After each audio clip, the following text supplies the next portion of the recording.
Oi pessoal, tudo bem? Nessa aula agora a gente vai falar mais um pouquinho sobre movimento vertical, mais especificamente a queda livre. Você está vendo nesses vídeos aqui atrás duas situações. Uma primeira onde eu largo um livro e uma folha de papel e você percebe que o livro cai bem antes da folha de papel.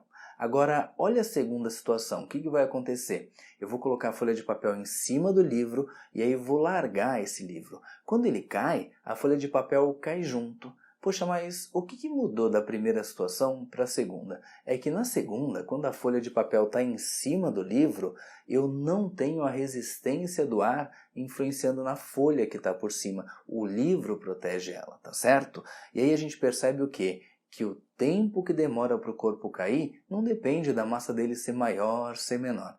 Mas enfim, esse detalhe e alguns outros a gente vai estudar nessa aula agora. Vem aqui comigo, vamos lá. Bom, a gente vai falar sobre queda livre. Lembrando que quando a gente usa essa expressão livre, a gente está dizendo o quê? Que o movimento vai acontecer sem influência da resistência do ar. Bom, no caso da queda livre, a gente vai simplesmente abandonar esse corpo. A gente vai largar esse corpo onde a velocidade inicial dele é zero. Agora, a gente sabe que quando a gente larga um objeto, esse objeto vai cair. E durante a queda ele vai passar por várias posições, desde a mão da pessoa até chegar ali embaixo. E esse movimento da queda vai ocorrer de forma que essa velocidade vai aumentando. E ela vai aumentar por causa da aceleração da gravidade. Lembra o que a gente combinou na aula passada? Quando o movimento é para baixo, a gravidade está ajudando o movimento, por isso que a gente usa o sinal positivo para a gravidade. E detalhe, né? Como essa gravidade que a gente vai usar o sinal positivo, ela é uma aceleração, significa para a gente que esse movimento é um movimento uniformemente variado. E se a gente fizer aquela adaptação do movimento uniformemente variado que a gente já aprendeu na aula passada, a gente tem as três equaçõezinhas para estudar a queda livre, onde o h vai ser o tanto que ela cai, e aí conforme o tempo vai passando, ela vai caindo cada vez mais. O V0 é a nossa velocidade inicial, que no caso de uma queda livre, quando o corpo é abandonado a partir do repouso, a velocidade inicial é igual a zero. Agora cuida, tá? Porque eu posso ter uma situação onde essa esfera é lançada para baixo com uma velocidade inicial diferente de zero. Aí eu vou aplicar a velocidade aqui, mas não é o caso que a gente está discutindo agora. Então eu vou manter para você a velocidade inicial é igual a zero, e aí a gente vai dizer que, nesse caso, o tanto que essa bola vai cair é dado por gt ao quadrado sobre 2. A expressão do meio diz para a gente que, durante a queda, a velocidade varia conforme o tempo passa.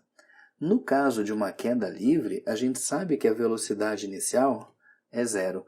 Então, a velocidade durante a queda vai ser para a gente V é igual a G vezes T. E por último, a equação de Torricelli, onde a gente sabe que quanto maior a altura que essa bola vai descer, maior a velocidade que ela vai atingir.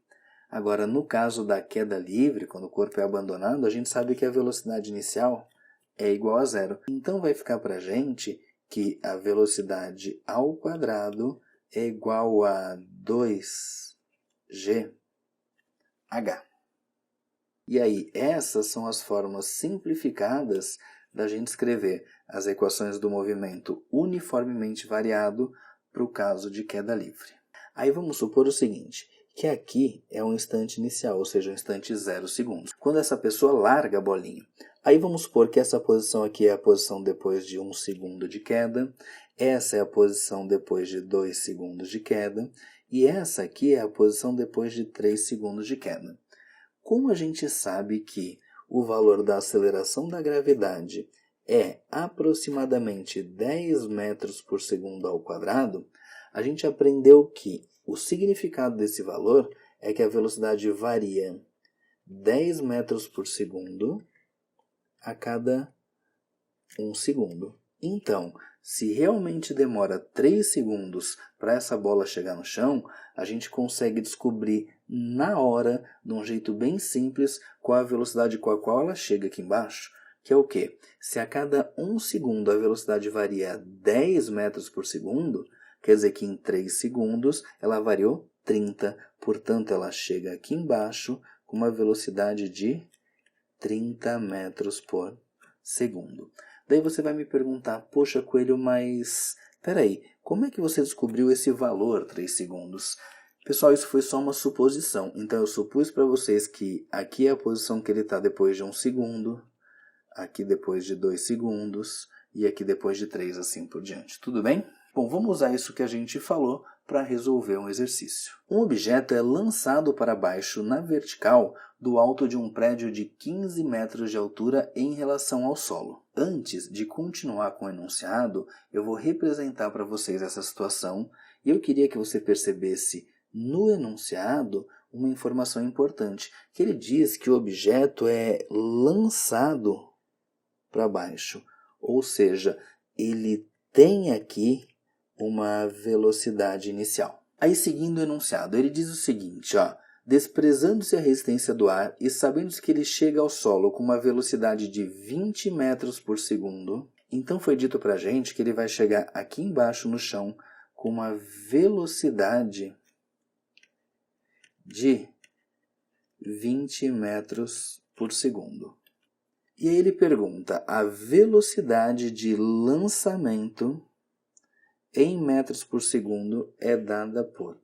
Ou seja, ele quer que a gente descubra o valor de V0. Ele deu para a gente que essa altura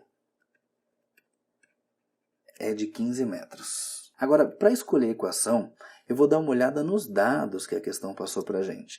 Ele passou qual é a altura, passou a velocidade final e quer a velocidade inicial.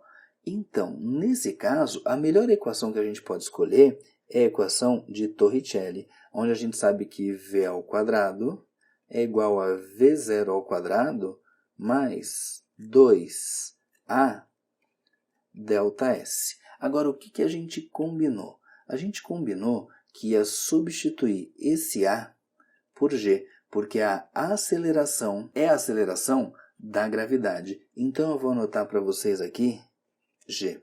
E o ΔS a gente combinou que ia ser para a gente o nosso h. Agora, dá uma olhadinha nessa equação que a gente acabou de escrever. Eu quero achar a velocidade inicial. Eu sei a velocidade final, eu sei a altura e sei também o valor da aceleração da gravidade. O que eu quero combinar com você? Nem sempre eles dão no exercício o valor da aceleração da gravidade. Vamos combinar que quando eles não passarem para a gente vai adotar 10, a não ser que seja uma prova onde aparece um formulário e às vezes eles dão as constantes lá no formulário, então você consulta por garantia, tudo bem? Seguindo, a velocidade final é 20 ao quadrado é igual a v0 ao quadrado mais 2 vezes a aceleração da gravidade vezes a altura. A altura a gente sabe que é igual a 15 metros.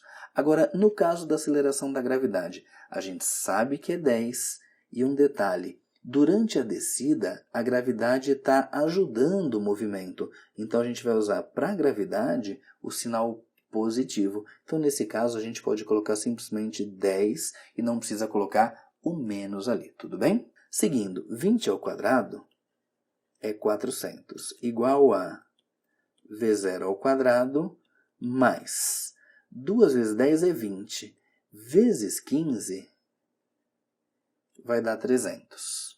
Vamos isolar v0 ao quadrado. v0 ao quadrado é igual a 400.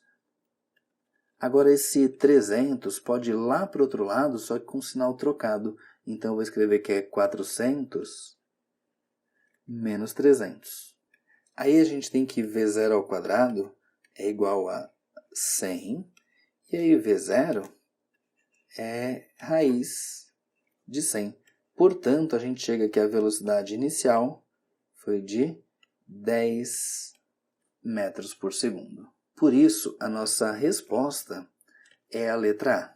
Pessoal, agora olha só. De repente você vai me perguntar, poxa, Coelho, mas como é que eu vou saber se a velocidade inicial é zero ou não, né? Se é a tal da queda livre ou não? Bom, dá uma olhadinha aqui no enunciado, você viu aquele trecho ali que eu acabei de destacar para você, onde diz que esse corpo, esse objeto, ele é lançado para baixo. Então quer dizer que ele foi jogado para baixo com uma velocidade inicial.